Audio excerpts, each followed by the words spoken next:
একটা ছক আছে, এই ছকটা থেকে হচ্ছে কি যে কখনো প্রশ্ন আসে নাই, বাট যেহেতু অ্যান্টিবায়োটিক রিলেটেড প্লাস ডাক্তাররা এই যে এইসব ছক খুব বেশি পছন্দ করে, যেগুলো হচ্ছে ডিরেক্টলি মেডিকেলের সাথে রিলেটেড, সেগুলো থেকে প্রশ্ন দেওয়ার ক্ষেত্রে আর কি। তো এই ছকটা থেকে যে কোনো টাইমে প্রশ্ন চলে আসতে পারে। তাহলে এই ছকটা কীভাবে মনে রাখবো?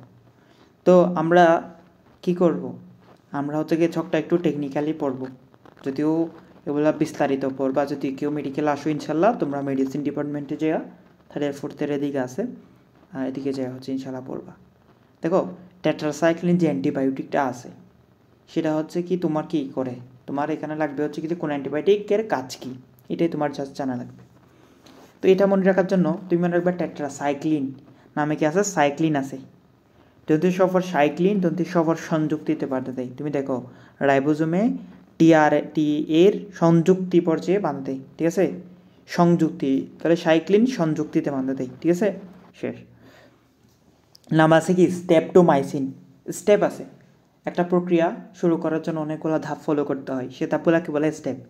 তাহলে ফার্স্ট এই স্টেপটোমাইসিন করে ফার্স্ট স্টেপেই অফ করে দেবে। ফার্স্ট স্টেপ মানে কি, সূচনা, তাহলে ট্রান্সলেশনের সূচনা লগ্ন অফ করে দেবে, ঠিক আছে, গেল।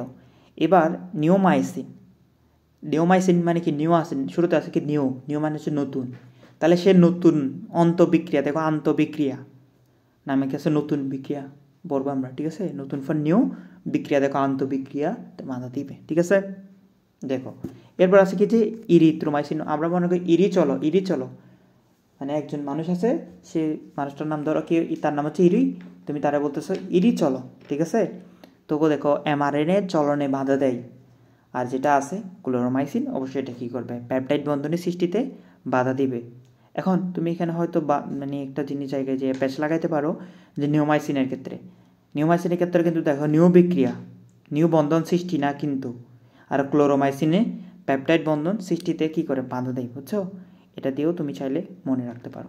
সো এটাই ছিল খুব সহজে এই জিনিসটা পড়ার, যদি বলে নিয়ে বিস্তারিত আসলে পড়া, মানে তুমি মেডিকেল আসে পড়বা হয়তো বিস্তারিত এখানে লেখাও নাই, প্লাস এখানে জাস্ট লেখা আছে, এগুলো একটু বুঝে পড়া ট্রাই করবে, প্রথমে মনে রাখার জন্য এই টেকনিকগুলো ফলো করবে, ঠিক আছে। আসসালামু আলাইকুম সবাইকে।